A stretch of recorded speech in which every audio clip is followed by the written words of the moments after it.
হয় সে আইন পুলিশ যেমন ব্যবস্থা নেবে। আদালত তার আদেশে কোথাও বলেনি যে মিছিল করতে পারবে না, কেন মিছিল করাটা মানুষের সাংবিধানিক অধিকার। সেই সাংবিধানিক অধিকার প্রয়োগ করার জন্য পুলিশের অনুমতির কোনো প্রয়োজন নেই। এটা আমি বারে বারে বলে আসি যে পুলিশের অনুমতির কোনো প্রয়োজন নেই, কিন্তু অধিকাংশ মানুষ তারা শান্তি রক্ষার্থে পুলিশকে তারা জানান, পুলিশ সেই সুযোগ নেয়। কোনো বাধা নেই, শান্তিপূর্ণ মিছিল করবেন, সকলে মিলে করবেন। এবং পুলিশ যদি বাধা দেয়, পুলিশ যদি বেআইনি কাজ করে, তাহলে পুলিশের বিরুদ্ধে আইনি ব্যবস্থা নেওয়ার জন্য আপনারা প্রস্তুত থাকবেন। এই সাংগঠনিক প্রস্তুতিটা নিন, তাহলে দেখবেন যে পশ্চিমবঙ্গ শুধু নয়, ভারতবর্ষ সর্বত্রই পুলিশের জুলুমবাজি কমতে শুরু করবে। আগামীকাল নবান্ন অভিযানে ডাক দিয়েছেন আন্দোলনকারী চাকরিহারা শিক্ষকরা এবং আরো একাধিক সংগঠন। আর এবার নবান্ন অভিযানে ডাক দেওয়া আন্দোলনকারীদের ভয় দেখানোর অভিযোগ উঠল। অভিযোগ করছেন চাকরিহারা আন্দোলনকারীদের সংগঠন। পুলিশ বাড়ি বাড়ি গিয়ে ভয় দেখাচ্ছে, অভিযোগ করছেন আন্দোলনকারীরা। আদালতের নির্দেশের কথা বলে ভয় দেখাচ্ছে পুলিশ, এমন অভিযোগ করছেন আন্দোলনকারীরা। কি বলছেন তারা, কি অভিযোগ তাদের? পার্থপ্রতিম ঘোষ আমাদের প্রতিনিধি রয়েছেন আমাদের সঙ্গে টেলিফোন লাইনে। পার্থপ্রতিম, এখনো পর্যন্ত অনুমতি না মিললেও তারা বিকল্প পথে নবান্ন যাবেন এ কথা যখন আন্দোলনকারীরা স্পষ্ট করছেন, তখন কিভাবে তাদের ভয় দেখানো হচ্ছে বলে অভিযোগ জানাচ্ছেন তারা? কালকের নবান্ন অভিযানে ডাক দিয়েছে পশ্চিমবঙ্গ বঞ্চিত চাকরি প্রার্থী, চাকরিজীবী, চাকরিহারা ঐক্য মঞ্চ এবং তার সঙ্গে হচ্ছে সংগ্রামী যৌথ মঞ্চ। এরকম একাধিক যে মঞ্চ, সেই মঞ্চের তরফ থেকে নবান্ন অভিযানে ডাক দেওয়া হয়েছে। এবং তুমি দেখেছো যে ইতিমধ্যে আদালত তরফ থেকে এই নবান্ন অভিযান সংক্রান্ত বিষয়ে মামলাটি আদালতে ওঠে, হাইকোর্টে, এবং সেখান থেকে কিন্তু আদালতের বেশ কিছু নির্দেশ সেটা গিয়েছে।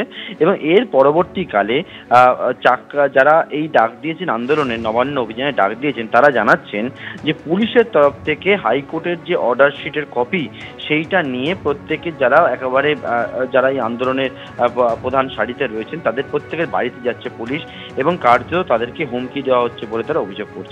এর পাশাপাশি তারা অভিযোগ করছেন যে যাতে তারা আগামী দুদিন বাড়ি থেকে না বেরোয়, সেই মতো কিন্তু পুলিশের কাছ থেকে তাদের কাছে নির্দেশিকা আসছে।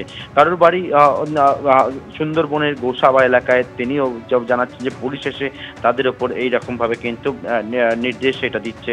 বা রাজ্যের অন্যান্য প্রান্তে যারা বাসিন্দা, তারাও যারা এই আন্দোলনের মুখ, তাদেরকেও এরকম হুমকির মুখে পড়তে হচ্ছে। এবং পুলিশ কার্যত ভয় দেখাচ্ছে এবং যাতে এই নবান্ন অভিযানে তারা না যান, সেই জন্য কিন্তু চেষ্টা করা হচ্ছে বলে যারা আন্দোলনের ডাক দিয়ে তাদের তরফ থেকে স্পষ্ট করে দাবি করা হচ্ছে এবং জানানো হচ্ছে।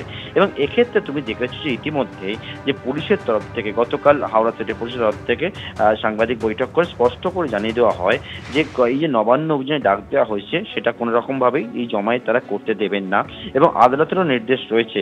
এবং সেক্ষেত্রে তার পরবর্তীকালে যারা চাকরি হারা এবং যারা এই নবান্ন অভিযানে ডাক দিন, তারা বলছেন যে যদি তাদের যে আদালত যে নির্দেশ দিয়েছে, সেই নির্দেশের পরিপ্রেক্ষিতে তারা রাস্তায় নামলে তাহলে পুলিশ ব্যবস্থা নেবে। কেন বাড়িতে যাচ্ছে পুলিশ, কেন হুমকি দিচ্ছে পুলিশ, এই বিষয়ে কিন্তু তারা অভিযোগ করছেন। যদিও পুলিশের তরফ থেকে স্পষ্ট করে বলা হচ্ছে এই যে বাড়িতে যাওয়া, অর্ডার কপি দেওয়া বা হুমকি দেওয়া প্রসঙ্গে সেন্ট্রালি কোনো কিছু কিন্তু পুলিশের তরফ থেকে এরকম কোনো নির্দেশ নেই এবং তাদের গোটা বিষয় সম্পর্কে কিছু জানা নেই। যদিও এক্ষেত্রে আন্দোলনে যারা ডাক দিয়েছেন তারা জানাচ্ছেন যে তাদের কাছে এই বাধাগুলো আসলেও তারা কিন্তু কালকের যে নবান্ন অভিযান, সেই নবান্ন অভিযান করবেন এবং তারা নবান্নের উদ্দেশ্যে রওনা হবেন দুপুর 12টায় হাওড়া স্টেশনে জমায়েত করে। অনুষ্ঠিত। ধন্যবাদ পার্থপ্রতিম। হাইকোর্টে মঙ্গলহাটের কিছু ব্যবসায়িক সমিতি তাদেরকে ইনফ্লুয়েন্স করে হোক, কিছুভাবে বুঝিয়ে হোক, হাইকোর্টে একটা অর্ডার করানো হয়েছে। সেই অর্ডার হওয়ার দিন আমাদেরকে পার্টি করা হয়েছে, কিন্তু পেপার সাপ্লাই করা হয়নি, পেপার দেওয়া হয়নি। সেখানে অর্ডার হয়েছে, কখনো অর্ডারে লেখা নেই যে নবান্ন অভিযান করা যাবে না। সেই অর্ডার কপিটা আমাদের যারা নেতৃত্বস্থানীয় আছে, যারা নবান্ন অভিযানের জন্য উদ্যোগ নিয়েছে, তাদের বাড়িতে বাড়িতে গিয়ে থ্রেট করা হচ্ছে, পুলিশ পাঠিয়ে সেই অর্ডার কপি দেওয়া হচ্ছে এবং বলা হচ্ছে বাড়ি থেকে দুদিন বেরোবে না। তাহলে বাড়ির এই বয়স্ক বাবা মা আমার বাড়িতে গেছে, আমার মাকে হুমকি দিয়েছে। পুলিশ গিয়ে বলছে আমাদের 17 জনের নামে বাড়িতে চিঠি পাঠিয়েছে কালকে, ওই অর্ডার, হাইকোর্টের অর্ডার পাঠিয়েছে এবং সেখানে বলা হচ্ছে আগামী দুদিন আপনারা বাড়ি থেকে বেরোবেন না।